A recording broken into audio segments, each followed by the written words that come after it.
Good evening, everybody. This is Darius Assemi, your host for GVWire Unfiltered. Welcome to another great episode. We have multiple things to review with you this evening. We have several special guests. AJ Rasamni is joining us again who is a Blackstone business owner. Welcome back, AJ. We also have Thank you. Kirat Riar with the Red Chicks, and we have Juan Hurtado from Sick Customs. He's going to tell us what that means exactly. And of course, Vikram Vora, Fast and Easy. That's Fast and Easy, EZY, if I remember correctly, gas station. And he's going to tell us about the name. And they're all businesses on Blackstone Avenue that will be impacted by the new regulations. Not the the new monies that the city of Fresno is going to start spending early next year. But before we get to that, several other things to cover as we do every week. Some stuff around the world, um, and some stuff here locally. Of course, we're going to talk briefly about the assassination of Charlie Kirk as well. Whether you agree or disagree with him, um, assassinating somebody because of their beliefs or a disagreement happens in our country, but it's should be condemned at every level. So we'll get to that here briefly. Let's start with the weather forecast, as we do every week. Beautiful cooling coming Thursday with a fantastic weather this weekend. Look at the nice lows in the 60s. Is this going to be a dry year? Bill and I have this debate every year. Is this going to be dry or wet? And it looks like it's going to be a drier year. Let me bring Bill on. Bill, do you have any comments on La Nina versus the El Nino pattern? So generally, farmers like El Ninos. They typically deliver more moisture, snowpack, rain on the valley floor. La Ninas typically are drier, but we have a lot of examples the last couple of years where La Nina delivered flooding to the valley and a large amount of rainfall. So right now, I think it's a little too early to tell, but we wanted to tell readers, hey, La Nina is coming. And people that like to look into that, they should just go. There's a NOAA has a website dedicated just to the El Nino, La Nina neutral weather patterns. So you can go there and always be up to date on what's happening. Awesome. Okay, now let's move on to some of our polling, and I'm going to ask Juan to mute his phone, please. You're getting some background noise. I would appreciate that. Thank you, Juan. Great. Okay, do you support the city of Fresno's plan to reduce Blackstone Avenue from 6 lanes to 4? That number was 72% last week. This poll is ongoing, and we're going to keep it up there for a few more days, maybe even longer. 75%, 2/3 of the respondents said no. It will cause more traffic and congestion. If you add the 9.6% that says it will hurt local businesses along Blackstone, it's like 85% of folks, respondents, said no, that's not a good idea, City Hall. Please wake up. What's your reaction to Charlie Kirk's assassination? Pick the answer that best suits you. And it's a kind of not evenly split, but most folks responded, people celebrating his murder should be ashamed. Kind of like that's a sentiment of well, a lot of us. Do you believe Charlie Kirk was assassinated due to his changing views about the Middle East, the wars going on all throughout the Middle East? It became very outspoken since the Turning Point, or at the Turning Point conference several months back and throughout. But majority of you said, almost 70% said no, it had nothing to do with his views on the Middle East. And he became very outspoken on what's happening in that part of the world. We have, I think, not a clip, but a quote from him after visiting Israel and the border, the Gaza-Israel border. Israel says it's oh, there it is. That's a quote. You cannot go 10 feet without running into a 19-year-old IDF member, basically with an AR-15 or automatic machine gun. The whole country is surveyed. There's another quote from him. I don't know if you have that up, Paul, where he's, he says, was this actually a stand down? Paul, do you have that other quote from Charlie? We'll get to that here shortly. So let's grab that other quote. Paul knows what it is. It's a tail end of the same interview that he had. That he asks several really difficult questions. So Eric and or Paul, let's get that Paul going. That quote, and I'll come back to that here shortly. Israel says Gaza is burning as it launches ground assault.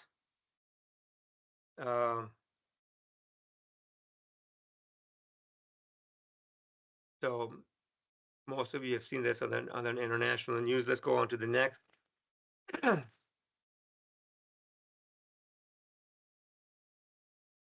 Israeli troops push into Gaza City, forcing desperate Palestinians to flee. It's really, really unfortunate.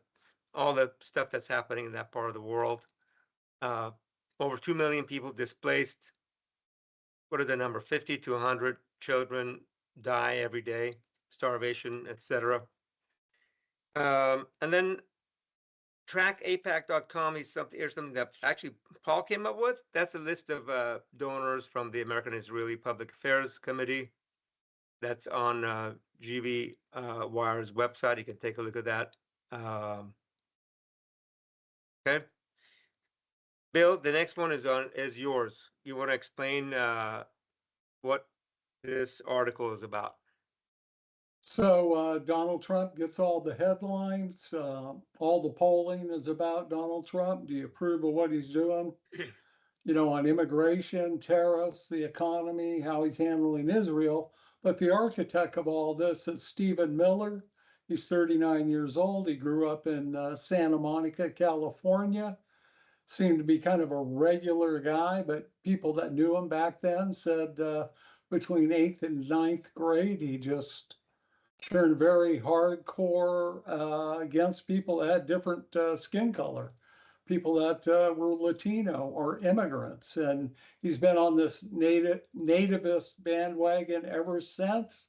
And you can go to the big story that Rolling Stone had, and it talks about how Stephen Miller, his title is fairly modest. He's chief deputy or deputy chief of staff. So not even the deputy, not even in charge there at the White House, but they say he's the shadow secretary of defense.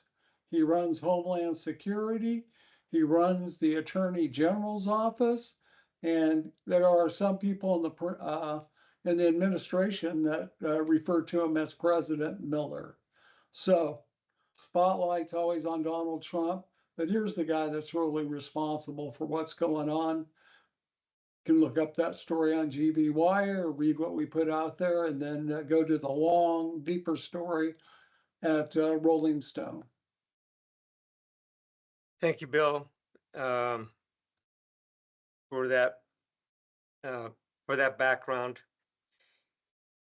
Now, interest rates looks like they're going to get cut tomorrow by about a quarter point. That's Federal Reserve overnight lending, which impacts credit cards and short-term loans, not necessarily mortgage rates. They're kind of unrelated.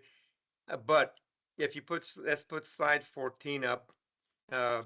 That's initial unemployment claims that continue to get revised. We had a big spike, folks looking for unemployment last week, and all of those are headed to potentially lower mortgage rates, and federal funds rate getting cut. Looks like with full certainty now tomorrow by 25 basis points, which is a 0.25%. and potentially another 50 points before the end of the year. Uh, California lawmakers passed bill to boost oil production. That was a surprise. When I read that article on GV Wire, all Democrat sponsored, um, a Democrat sponsored bill to allow for more uh, oil permits, oil well permits, and more oil production in Kern County. SB 237 would award the oil-rich Kern County up to 2,000 permits each year, effective January of 26. The aim is to have California oil producers supply close to 25% of the crude oil to the state's refinery complex and help reduce costs for retail consumers of gasoline in the state. And those are the folks, including Melissa Hurtado, right here in our backyard from Sanger area, and Senator Ana Caballero. Bill, any comments on this? So, Darius, you have to go back a couple years ago to Jasmeet Baines. She's also in the state legislature. She's a doctor. She's a very moderate Democrat. She really pointed out one of the key things in this. California stops or lowers the amount of oil it's producing. Meanwhile, we're importing oil from foreign countries where people work in terrible conditions, are not well paid, which we as Americans always say we're concerned about. And then the oil is hauled by diesel burning ships that add more and more pollution to the world. So Jasmeet pointed out the hypocrisy of this, and it was interesting because these other Democrats didn't back her initially, but because there's a potential voter revolt against the Democrats and high gas prices, all of a sudden they became believers. And this whole bill is driven by the high cost of gas in California. Republicans did have some say in this because they were doing those news conferences, quoting an economics professor who's respected, who said, well, California's new air rules, the change in blends, and then 2 refineries slated to close, Californians could be paying $8 to $10 a gallon for their gas. So, it goes back to James Carville, and it's the economy, stupid. There you go. That, in a nutshell, how a lot of folks get impacted. Okay, let's move on to Charlie Kirk killing. And some of the motives. Bill, you had some thoughts on Charlie. That we put several articles up on what are his positions, has his positions been. You want to kind of educate our audience about some of those, and then we can dive into some of the other comments on the articles. So, I mean, basically with Charlie Kirk on these campus tours, he was very polite to the people that he would debate. That was the structure of his tours. He was the head of Turning Point, and they have a massive organization. They have reignited the Republican Party on college campuses all across the United States. And we saw that in the 2024 presidential election with more young people voting for Trump than previously. And it was significant. The thing about him is he was trying to moderate his image to some degree, because if you looked at his podcasts, what he said was cruel. What he said was inflammatory. He said that blacks were better off in slavery. Blacks were better off before the Civil Rights Act was passed. He hates immigration into the United States, whether it's legal or illegal. He said that people coming from the southern border were coming here to drive white people out of their jobs. So, to my mind, again, He didn't deserve to be killed. I believe in free speech, but I disagree with probably 98% of what he said. There's several comments coming in, but no, most of you have not missed out on the Blackstone conversation that's coming up here in a few minutes. Okay. Let me just check any comments coming on Blackstone. You know, Norma Flores Fasson says she agrees with you. Norma also said that Charlie was the worst role model for the next generation. He was a controversial figure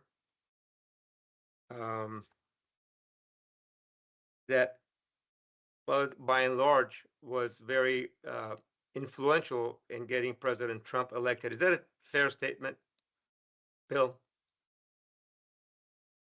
That Darius, that's a very fair statement. Had a big role in that. And then after Trump was elected, he, along with Laura Loomer, basically had the thumbs up or thumbs down on cabinet appointments, along with Stephen Miller. So he played a big role in the Trump administration as far as the appointments of people to the cabinet and the like. And that generally wasn't well known out there in the media. Trump trusted him implicitly. They were very close. I think that's reflected in, you know, flags flown at half staff. I mean, the guy never served in the military. They had him, the body carried on Air Force One. I saw his casket being carried by military people. Again, President Trump has changed a lot of norms in this country. And, these are honors that formerly were reserved for people that served in the military or were elected officials and had very distinguished service. In a way, this is the right's, their way of elevating Charlie Kirk to the status of Martin Luther King, which is just ridiculous in my opinion. Yep. So there's several candlelight vigils that were held for him. There was one here.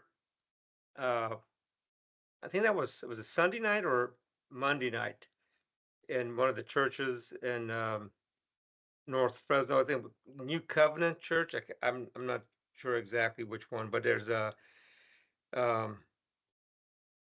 and several local politicians attended that.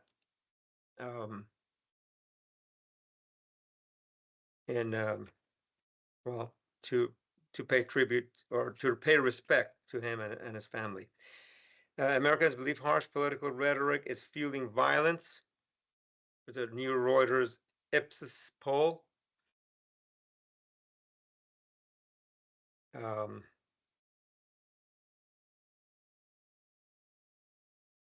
want to talk about this poll? A majority of Americans think people become less tolerant. So go ahead. What stands out to me, Darius, is the rhetoric we're hearing, particularly on the right, but also on the left. They say the days for political civility have passed. This is a war of ideologies. And when the rhetoric is this impassioned, I mean, you're inciting people to act. They may do things that they wouldn't normally do. And yet our political leaders are not doing what Americans by and large want them to do. And this gets back again to our elections where, the Republican, the Democrat comes out of the primary.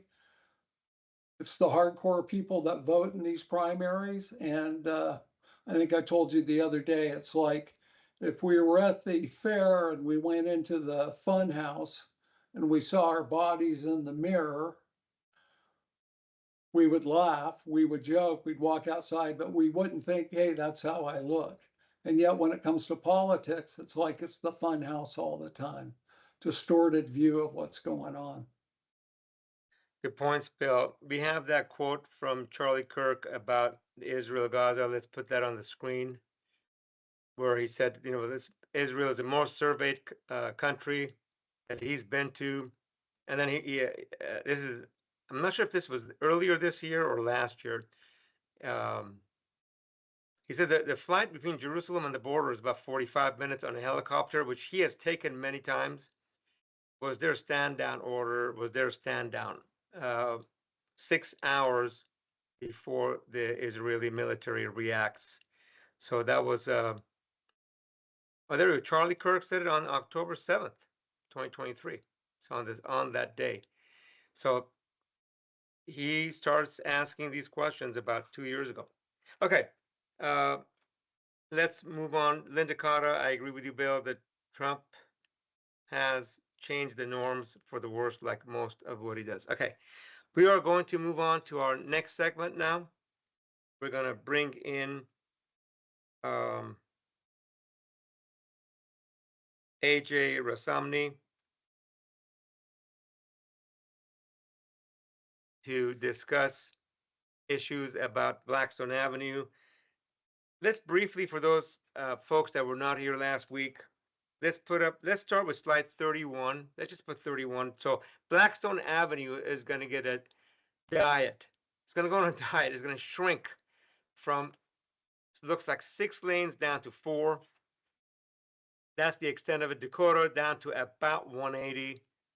There it is. And to replace some of those lanes that are getting eliminated for vehicular or car traffic with bicycle and pedestrian lanes. I do want to say that we, GBWire Unfiltered, did invite City of Fresno, Scott Mosier, who is, by the way, a great guy. Scott is a very balanced, understands the issues. He's head of the Public Works Department. And I have a lot of respect for Scott Mosier, but he was not available to join us tonight.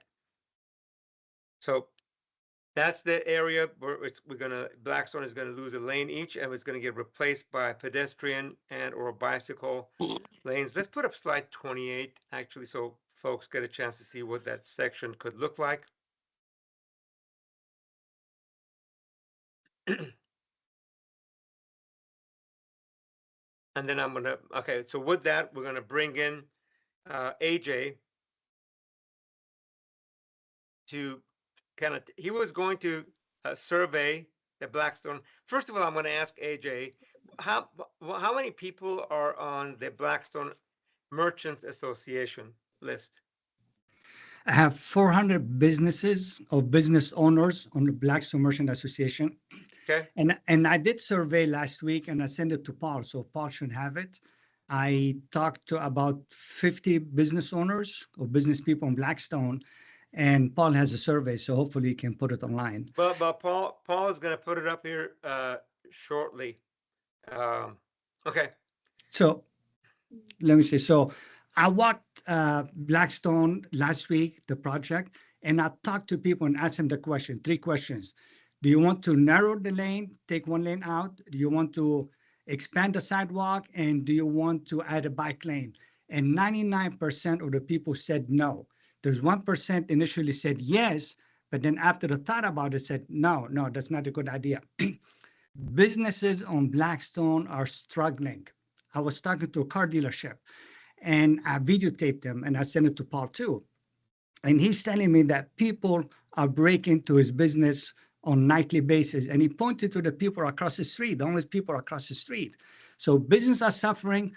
Residents in the area that feel they're hostages in their own homes. Some residents were afraid to talk to me because they're afraid of retaliation. So I'm sorry, retaliation by who? Yeah, if they talk to me and the homeless people outside heard them, they're afraid that these people are going to retaliate against them. I have some businesses that have their windows boarded up because they broke into their homes. You mean their businesses? No, I'm talking about residents. Residents' homes are being broken in. Businesses are being broken in on a daily basis every night. But even residents, they feel they're hostages of their own house and they're afraid to talk about this issue. So the first question Let me go. There's a solution. And let me give you a story. So when a business owner called me in the shopping center and they say, look, can you help us remove those encampment from our property? And I helped them. We have a security guard, and I used to work with the code enforcer, which the city said you no longer can work with me. But we helped remove those encampment. Within 30 days, those business owners tell me that break into their business went down to zero, and the revenue went up 30, 40, and 50% organically within 30 days. This is And- after the homeless folks. Repeat that again. Okay, so when I help business owners remove encampment off the property, How do you do that? That was my point. So you ask folks to leave, the homeless folks to leave the front yard or the sidewalk. Can you walk us through that? yes. Please. So I go to them. I used to have a code enforcer working with me, and we have security guard that works for Blackstone Merchant Association for the members. And Okay. we all go on daily basis, multiple times a day, because once you kick somebody out and you leave within 5 minutes to come back, so we make it uncomfortable for them to be there. So we come on regular basis, multiple times a day, till ultimately they leave, they never come back. They go find another more peaceful place for them to sit. And after we do that, and the shopping center is clean, businesses report to us within 30 days. 30 days later, they say, there's no more break into my business, which used to be on a regular basis, and our revenue went up 30, 40, or 50% Okay. organically. So you basically come in and ask folks to get up and pack up and go to another part of town, basically. Yes, and that's exactly the point is, because the first question when I ask the homeless, please, can you get off this property? The first question they ask me is, where should I go? And I've asked that to the city. I'm asking it today. Where should they go? The city does not have an answer. So I do have an answer, and I think this is the issue that the city doesn't want me to talk, because the answer is we need to have a safe zone. We need to provide wraparound service. We need to provide treatments and provide job training, and eventually we can transfer them to permanent house, because today we cannot force them to treatment. They need to ask for it. But if we take them off and put them in a safe zone and separate them from the drug dealers and gang members, we put them in better environments. And for me, I say the methadone clinic should be part of that wraparound service, because it's going to take the edge out. Eventually, they're going to say, I need help. And let me tell you, so let me say what happens. So basically, the benefits are, I believe if we take them off properties, private properties and public properties, and put them in a safe zone, I believe that break into businesses and residents is going to go down by 80%. Revenue for small business is going to increase anywhere between 30, 40, or 50%. Tax revenue for the city is going to increase equally. And we're going to allow the police to concentrate on the violent people, because they're not going to be in the safe zone. And it's going to help residents feel safe. And also what happened is fire in the city will be dropped by 50%. The fire department says that nearly 50% of fire in the city is caused by 1% of the population, which is the homeless population.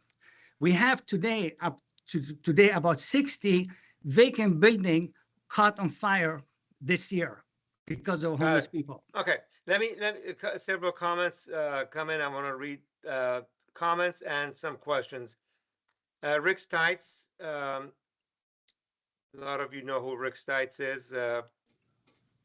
From 2016 to 2018, merchants along Blackstone opposed a traffic lane closure for the bus rapid transit and were successful.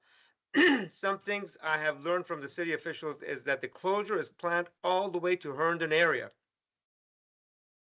Also, City Council had accepted the reduction report, but did not approve the project. But it is funded, from what I understand. It's going to lane closure. Well, construction of lane closures begins next year. AJ, do you have any comments on when this actually starts? The removal of lanes on Blackstone? I don't know when it starts, but it's going to take at least 9 months of construction. So you tell me, within those 9 months, what's going to happen to the businesses there? Especially you have a gas station, for example. what's going to happen to the gas stations? A lot of business on Blackstone. Well, let me say this. I mean, if 9 months of construction, but then the rest of it is going to become beautiful landscape and it's going to attract a lot more people. Why would you want not? Why would you disagree with that? So we talked about it last week. We're gonna make it walkable for who? So we have a problem on Blackstone that need to be resolved first. We tested that in downtown on Fulton Street. We widened the sidewalk, we put the roads, and we said, oh, it's gonna prosper. And yes, it did prosper for the homeless people. I see the homeless people there in the fountain taking shower. So unless we address the real problem, which is homelessness, and solve it, and let me say one more thing, why this is very important. Because by end of this year, the funding is going to dry up. We're going to have thousands more homeless people on the street unless we find a solution for it. Instead of putting a Band-Aid on it, we need to find a real solution. Got it. Let me bring in our other guests, Juan and Vikram as well. Good evening, gents. There we go. Juan, you're for some reason you're not frozen on my screen, but you're frozen on the screen that the public sees. It's fine. Okay, all right. So they see your picture, but not a It's all good. full video. Tell us what business you have on Blackstone Avenue, and what your thoughts are on the lane closure. And the third question that I want you to think about: did the city of Fresno invite you to their meetings back in 2019 about this lane closure? So let's start with what you do first. Yeah, I have a t-shirt printing business right here in Manchester Mall. But yeah, nobody reached out to us. Nobody told us anything. I completely agree with AJ here. If anything, we need to make this area less hospitable to the homeless population, because you basically it's already a problem. But if you make it more hospitable for them, they're just gonna gather there even more than they already are. Unfortunately, these people, a lot of them need treatment, but it may seem a little bit mean, but we need to force them in a way, in order to asking for that help that they desperately need. But did the city of Fresno contact you or ask you to join a focus group study No, in 2018 or 2019? no, they didn't ask us anything. At least not anybody I know. I know, like AJ said, that would be the first concern that we would have. We would say, why would you widen it? If anything, we need to, make it less hospitable for those type of people to be in the area and just to be comfortable. If it was up to me, I would shave down, make an extra lane, and make it real incredibly small so people won't want to camp out there. So you're saying that the additional landscaping and bicycle lanes or sidewalks will be used as an encampment for more homeless folks to hang out at night. Is that correct? I believe so. If you put up a tree there and it's hot one day and there's shade, I believe that they're going to gather around that tree, and it's not going to be used in the way that people think it's going to be used. It's a beautiful idea, but the end result, I don't think it's going to benefit anybody. In addition to that, it's going to cause more congestion on Blackstone, which is not beneficial to any of the businesses. So we just need to be more practical, I think. Let's see, Tarpey Village, nobody rides bikes anymore. It's all electric. Kids won't get the exercise we used to get from riding bicycles. Joe Martinez said, this reminds me of the same problems of the Market Street in San Francisco. The new mayor, Dan Lurie, says street safety is public safety. The city has invested into improving Market Street. We should be looking to San Francisco on how they have cleaned up Market Street but kept their bike lanes. What's your response to that, AJ or Juan? And I want to bring on Vikram here in a minute. Who wants to take that on? I don't think there's a large biking community here, especially when there's a ton of homeless people roaming around, harassing people for change every 5 seconds. Okay. AJ? Yeah, the same thing. I mean, we have a problem called homelessness. We need to address that problem. We need to solve it instead of putting band-aid on it, instead of escaping forward and say, oh, let's beautify the place. But let's solve the problem first. And what's wrong with Market Street? I mean, why can't Blackstone be Market Street, like in San Francisco? Why can't? I mean, AJ. Yeah. So let's build the infrastructure first. Let's build the reason to give reason to the people say, oh, this is a walkable area. Let me walk over here. Again, they're going to walk to what? To car dealership, to mechanic shop, to smoke shops. We have nothing for people to walk to. But also, do they want to walk with all the homeless people on the street? We have needles on the street everywhere in Blackstone, Well, around the schools. yeah, I mean, some of those. Okay, so let's put up slide 30. So the sponsor of the bill, not sponsor, the person that made the motion, Nelson Esparza. I know he's council member Esparza, very passionate about this issue. About how to keep Blackstone beautiful and beautified. And I quote, "We've been chipping away and building more and more toward this larger vision for Blackstone, where we have mixed use development, and we are more walkable, bikeable, public transit friendly type corridor." So it sounds like, I mean, that's the drive for the council member Esparza, who led the motion, and then Councilwoman Soria at the time, who was a council member. As we move forward and we make investments, we think about the business owners, but we've been there for decades, and have poured their life savings into their small businesses. As we revitalize, we need to figure out how we establish some sort of a plan so these small business owners aren't just put out of business, but we find better places for them throughout the city of Fresno. So what's wrong with that? So Why can't you pack up and So let me say, I said that my favorite place to walk is on Brand Avenue in Glendale. And this is a great idea maybe 20 years from today. But today we need to plant the proper seeds in the good soil, not on the rock, and let it grow. Let's create that infrastructure first. Let's have a place that customers of Fresno people want to walk to, want to go to. Today, we don't have it yet. Let's not put the cart before the horse. Let's fix the problem first. And that's a great idea 20 years from today, but I don't think we're ready for it today. Got it. Before I go to Bill, Jenny Garcia says, I love this. Get rid of cars. A lot of fat people need to get a bike. And then she also says, if you want to solve homelessness, give them housing. They deserve a chance to live. Comments on that, AJ? Yes, very good, very good. So today we build 26% of the homes we need every year. As I said last week, we need to remove the red tape. I know the city rolled the red carpet, but I've taken people to the planning department. The red carpet is full of Velcro. People get stuck there for 2 years. So when the city says, oh, all the developments going to Madera or going to Visalia or going to Clovis. So instead of complaining, let's see what they are doing right, and let's copy them. Let's make it easier for people to build over here and want to stay over here. And this is the main problem. Remove red tape and give a tax incentive, encourage developers to build over here. That's the right seed that we need to plant first. Well, I'm going to get to how your involvement with the mayor is here shortly, and other council members. Bill, but before that, by the way, Juan, you may want to sign off and sign on.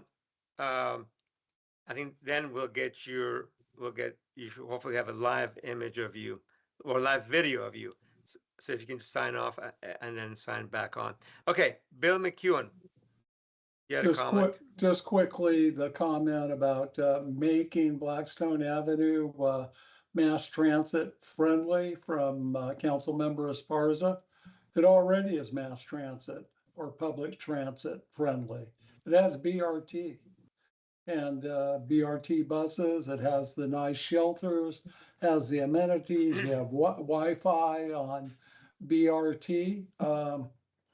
It's never really taken off. But to say you're going to do this to make it more transit friendly, it's already transit friendly. And I want to applaud the viewer that brought up electric bikes, because when this whole plan was hatched, electric bikes, maybe you saw one here or there, they dominate the world of cycling today. And you have people that ride them like they would ride regular road bikes. Maybe they come to the hill, they push the assist button and they go up, but they're mostly cycling. Then you have a lot of young kids that go, wow, I don't have to have a motorcycle license. I don't have to be 16. I can zip all over the place on my electric bike. And you put those on Blackstone, you're going to have a lot of electric bike races. Thank you, Bill, for that. I want to make sure is Juan back? Yes, I see Juan. Juan. Okay, so I just want to make sure a couple of comments that their feed is pausing. I want to make sure there's nothing on our end and maybe their Wi-Fi or internet connection. Let me bring him Vikram Bora. Vikram, you guys own gas stations. Kind of tell us a little bit about your business and what part of Blackstone Avenue your business is and what type of a business is it? Hi, Darius. Actually, Hi. we have multiple locations in Fresno, and the particular one on Blackstone is on Blackstone and Dakota. It's a Shell station across from Manchester Mall. And as we all know, gas station business is a convenience business. People need gas and they need grocery and all that. So of course, they're gonna drive in. They want easy in access, easy in, easy out. So if we add more bike lanes, so one, it's gonna cause more accidents over there. As my friend AJ said, and Juan said, it's gonna be a lot of homeless people. We have a lot of homeless problem over there. We need to solve that first. And I agree with a lot of the comments. Homeless people, they deserve another chance. So we need to fix that problem first. When that problem will be fixed, people will feel more comfortable driving their bikes and all that. But right now, it is very dangerous because homeless people, they are asking for money, they are asking for change. They are harassing the people all the time. So nobody's gonna feel comfortable driving bicycles on Blackstone. So that's my comment. And moreover, when they're going to start the construction, all the businesses, they're going to be completely shut down, at least for 9 months to 1 year. And just like Juan, he has the print shop for the t-shirt, and nobody's going to be driving bike and going to shop over there. He need real customers who can drive to the Manchester Mall, who can park their cars and go and shop at his shop. And same thing with the gas stations. Were you contacted, Vikram, before? Let me back up. Was your gas station open in 2019 or 2018? Yes. Okay. Were you contacted by anybody in the city of Fresno that says, "Hey, we're thinking of doing this. We want you to join a meeting. We're going to get your feedback." Did that happen? No, we never heard from anyone. So how did you first find out about this road diet on Blackstone Avenue? Actually, I find out from AJ and from you, Darius, when we Okay. met at your office. So that's how Yeah. we found out. Okay. Tell the audience also how many gas stations you guys own. Is it only in Fresno, Clovis, or other areas as well? In other No, words, we if have this gas station doesn't work, are you going to move someplace else? no, gas station is not a business like this, which you can move it somewhere else. It's very expensive to put it up. It's underground tanks, gasoline dispensers, and it's a lot of components which we have to do it.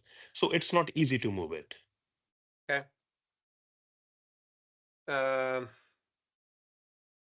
Linda Cotta says, okay, my earlier comment about what they did in Monterey with a bike lane and a pedestrian in the middle of the street with traffic lights. So the bike lane actually became it sounds like, Linda, did the bike lane get placed in the median island where the traffic lights or traffic signals are? Is that, I'm assuming that's what your point was. But these are, again, planning issues that hopefully City of Fresno considered. but I'm surprised none of the three of you were contacted by the city of Fresno or got a mailer to say, hey, we're having a focus group study. Want to get your feedback on what's going on, what we're planning on doing with Blackstone Avenue. Is that correct? Yeah, Darius, one thing Yeah. I wanted to say, regarding the comments, like Monterey, San Francisco, our particular area on Blackstone, we love Fresno, first of all. Fresno is our hometown and we love it. But this particular area at Blackstone Avenue, we cannot compare this one with San Francisco or Monterey. So if we are trying to compare this thing, we will be daydreaming. So that's what we are doing.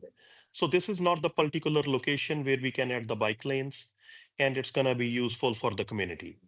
Yes, if we are looking this thing by Copper River or north side of Fresno, of course it might make some sense, but not at this location. That's what I will say. Got it. And Linda says, yeah, that's correct. Bikes and pedestrians with steel cables to prevent people from crossing in the middle of the street. They have traffic lights for them, would eliminate all the deaths of people crossing on Blackstone. That's hopefully somebody from the city of Fresno is watching and can pay attention to Linda's comments. And I shared my views last week. Is there's a place for bicycle lanes and or more sidewalks with more beautification, and in my opinion, it's not on Blackstone. We did a study, by the way, before anybody at the city of Fresno was thinking about it. Back in 2013, there's money available in the state of California with the active transportation plan funds that we approached back then. The Mayor Swearingen and the city council. Steve Branda was actually council president, and I made a presentation to the city council and the mayor about putting in additional bicycle lanes. I don't commute to work with a bicycle, but I will use. I'm a cyclist myself. I would recreate, and folks will use a bicycle lane going to work, and potentially some parents may let their kids use that to walk to school. But the most important thing we learned from that study, which we did, Granville Homes did, is that the bicycle lanes, or what we call cycle tracks, need to be behind curb, not share the pavement with a car, like the one is done on Palm Avenue, which, I mean, last week we showed a video of how a school bus is using the lane, and I know residents are very pissed on why the city of Fresno took away a lane and made it a bicycle lane. But you put it on less traveled streets, like potentially Maroa, on Barstow Avenue, on Fresno Street, or less traveled streets, so that folks, first of all, they're less commuting, less opportunity for people to get hurt, and here's the big ticket, less opportunity for cyclists and pedestrians to cross driveways that cars are going to use to get into businesses, as it is on Blackstone Avenue. So if let's say there's lots of pedestrians are going to go down this new sidewalk, part of Blackstone Avenue beautification plan. Cars that are going to want to go into the business are not going to be in conflict, turning into the pedestrian traffic. Creates a lot more dangerous conditions and potential additional backup of traffic on Blackstone, to the point where people go, we don't need to take Blackstone. Let's go take Fresno Street or Fruit Avenue if you want to go downtown. By the way, I use Blackstone frequently, Blackstone, Fresno, and Fruit, to avoid 41, especially during rush hour when I need to get downtown around 5 o'clock. So that's the place to do it. And I'm really surprised and disappointed at the city of Fresno for not contacting the businesses, the people that are going to get the most impacted. They probably had meetings, invited a bunch of folks to come in, maybe some of the neighbors, as they typically do in the evenings without, I'm going to be really disappointed if you guys were not invited. The key bread and butter of Blackstone Avenue, not invited to opine on what's going to happen to them. It's like saying, we're going to make decisions that are going to impact you and your business, but we're not going to get your feedback. That kind of reminds me of the kind of Soviet era type policies, by the way. Any other comments before we wrap up?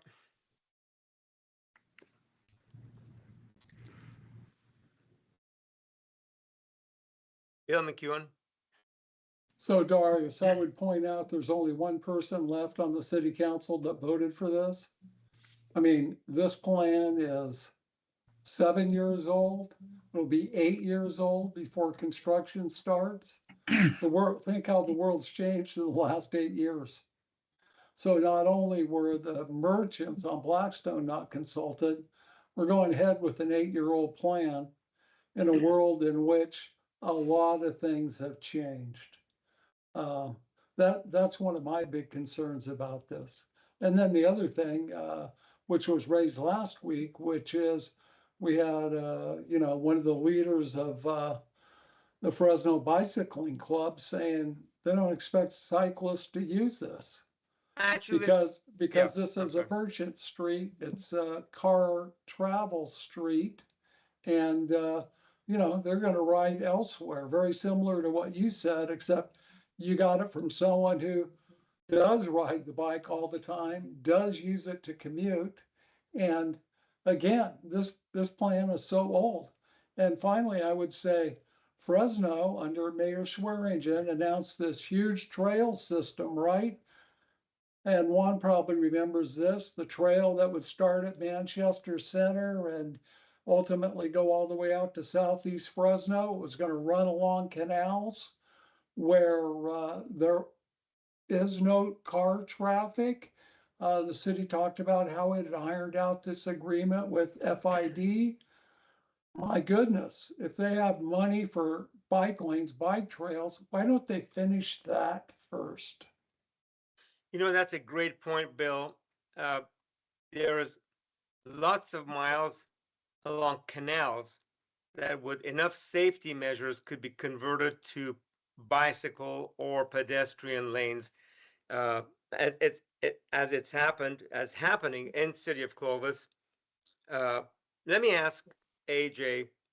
By the way, what's on the screen are the people that voted. So what Bill was referring to, out of all those folks, Nelson Esparza, council member Esparza, who's actually the biggest proponent of this road diet on Blackstone, is the only one that's still there. AJ, have you? Darius, I Go ahead. misspoke. Miguel Oh, obviously Miguel. is still I'm sorry, there. Miguel. That's correct. But, Miguel. but they're both terming out next year. So all of them will be gone before they have a ribbon cutting on this. There we go. AJ, have you, as the Blackstone Avenue Association, Merchants Association, submitted any letters to the city to go, hey, you guys didn't consult us. This doesn't make sense to us. We have a lot of issues with this. Have you contacted the mayor, council president in writing with a bunch of folks? So if that's what they believe, by the way, and which is what you keep saying, they believe that a petition that goes to the city and says, we have an issue with this thing. We are the businesses that are going to get impacted. And what did you say? 99% of us oppose this. Have you done that? You know that I got threatened by the city if I contact them or email them, they may sue me, but that's a different story now. No, no, Yeah, but here's the thing. I'm going to ask you on this just kidding. live show, Yes. will you, if you care about this, I'm asking you, Juan, and Vikram, are you guys working on a petition to go to the city of Fresno that says, hey, we don't really want this? Or if what you're saying is not true, then you don't need to send that petition. But if what you're saying is correct, 99% of your merchants oppose this plan, have you sent anything in writing? Maybe they don't like your emails, and I'm going to ask you about that here in a minute. But are you going to handwritten petition filled by all the merchants and delivered to the city council members? And that's part of our republic, representative government. Yes. So last week I walked and talked to a lot of businesses, and they signed a survey for me. I don't want to call it petition, and I had 50 signatures, and I submitted them to Paul. And No, everybody forget Paul. said, no, no, You no. need to I submit know, it I to know. the city of Fresno. I Okay. will do that. I will do it. I will do it. I will walk Blackstone and have petition signs saying we don't want to Blackstone diet. We don't want to add a bike lane, and we don't want to add in the sidewalk because everybody I talked to agreed with me. So I will have a petition signed. But But I want to say if let me we add, want, let me add something. I'm not suggesting that you should do that. I'm saying, but if you say that 99% of the people oppose it, have they communicated? Because council members that I talk to, they go, hey, we want to hear from our people. We work for the people. We work for our constituents. Nick Richardson said it right here. He said, my yes, constituents are my boss. I want to hear yes, from them. So if they yes. want to hear from you, you know, you got to communicate with them. I'm sorry, your second point. Well, I want to say I'm going to work on a petition and I will send it in and I want to see it on record. If I have something to report to the city or write to the city, I'm still going to send an email. That's not going to stop me. That's a different issue. My second point, again, we need to create a foundation on Blackstone to prosper. And it is, we know since 2016, since we have the mixed use zone, nothing has built on Blackstone. So the city has to realize that and have to revert back to the C6 zoning to allow businesses to developers to build on Blackstone. Because when it comes to paper and pen, it doesn't make sense for developers to build residential on Blackstone on the commercial property. It doesn't make sense. So Well, I hope, yeah, you know what? Let me jump in. I'm a residential developer, downtown developer, multifamily.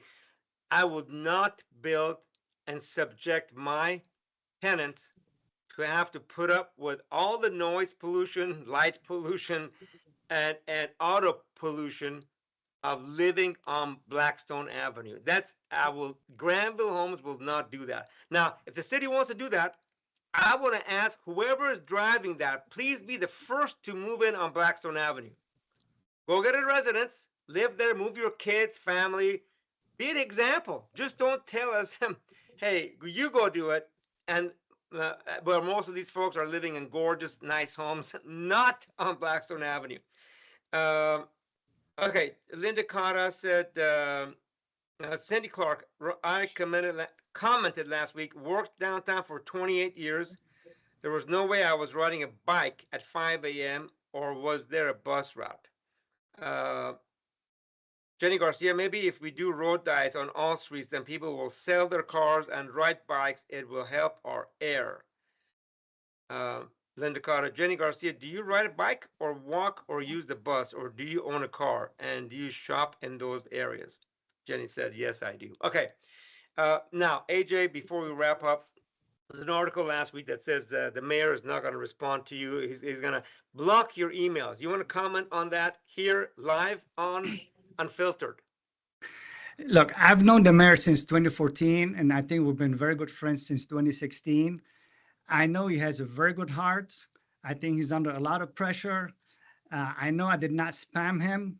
I know I've always talked very nice with him, all the emails I sent him. And really, my email to him, by the way, were once a month, not twice a week, like Andrew Jan said. But whenever I have an issue, I will still email him. I know he's going to calm down. I know he's a good person. And that's what I'm going to say. Okay. That's a very politically correct answer from somebody who's a candidate for office in the city of Fresno. Okay, any other final comments or thoughts? Bill McEwen, Vikram, Juan, AJ, Yeah, I want to say one thing. Whenever please. I email the city, I email them like I've done for the last, since 2016. I email them as Blackstone Merchant Association president. I make sure I don't mention anything about any political, me running for office. And really, when also the news writes about me, those articles, I say, please make sure to separate Blackstone Merchant Association from me running for city council. So if you notice, they're really never mixed. Very rarely that they mention I'm running for an office, because it is all about Fresno. It is all about the people of Fresno. It's all about the neighborhood and the family. And that's my passion. That's what I wake up for every morning. Let me ask Vikram and Juan. Uh, do you guys, I don't want to put you on the spot. You don't have to answer the question if you don't choose to. but would you support AJ to represent that area on the city of Fresno? Absolutely. Okay. Absolutely. Okay. So it sounds like one person is a yes. Vikram is not sure. So AJ, No, you no, got I some was work like, to I do. was waiting, I was waiting for like, one to finish. Yes, Oh. absolutely. We will like, support AJ. And as I said, like, we are like, Fresno is our city. We love Fresno. We wanted to see whatever is best for Fresno. Okay. May I say one more thing? Please, you may, of course. I think Vikram can testify how much I've helped him in the past so many times on so many issues they have in the city. Because I've been doing it since 2016, putting my own time and resources to help businesses on Blackstone and anywhere in Fresno, even the residents. Because I suffered on Blackstone from homeless issues and I lost a lot of money because of that. And that's why my passion, my goal, when I wake up every morning is helping other businesses to make sure that the same thing doesn't happen to them. Thank you for that. By the way, folks that give of their time to do public work, basically be public servants, we're grateful for that, especially people that understand, have a good sense of business and good common sense on what works and what doesn't, because Fresno, city of Fresno has limited dollars. We want to make sure we have 7 council members and a mayor that's going to be good stewards of that money. They make good decisions that attract more people here, and we want to retain our current population. We want to make sure we have great school system, which, as most of you have heard me, I have issues with Fresno Unified on not taking care of K through 12 as well as they should. But we have a lot of stake here in this community. And I'm grateful for people like AJ to run, and really the council members. They all have their own opinions and thoughts, and people that support them, and they're people that influence them. We just hope we need really good people to run that understand the issues and challenges, whether it's homelessness, crime, potholes, or businesses on Blackstone. AJ, thank you for doing that. I'm going to end with Cindy Clark's final comment. My employer just moved from downtown in the last month.